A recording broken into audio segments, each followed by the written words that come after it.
بما انه اليوم اول يوم دوام، تعالوا خلينا نسال المهندسين شنو امنياتهم بالعام الدراسي الجديد.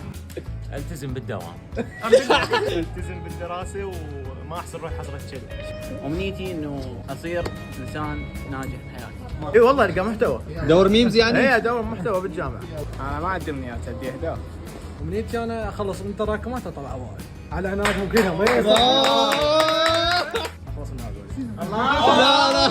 اتخرج هسه. ذكرت امنيتي. محمد باقر يقلل ستوريات مال حديد. ادخل الحمامات والقى ماي. القى محتوى غير الحديث. صار عندنا كافتيريا مثل العالم، يعني حاليا ما عندنا كافتيريا مثل العالم. واهم شيء بيها شاي وكعك. صحيح. بس يا ولد تصدرون الدوري. ما عنده امنيه بس يا امنيتي اني انجح وارجع لاهلي. اللي حيدر ما يعارك اخوان. افهم نفض الغاز اكثر. هذا امنيتي عطل. نخلص من هالدفعه ومن امه محمد والد.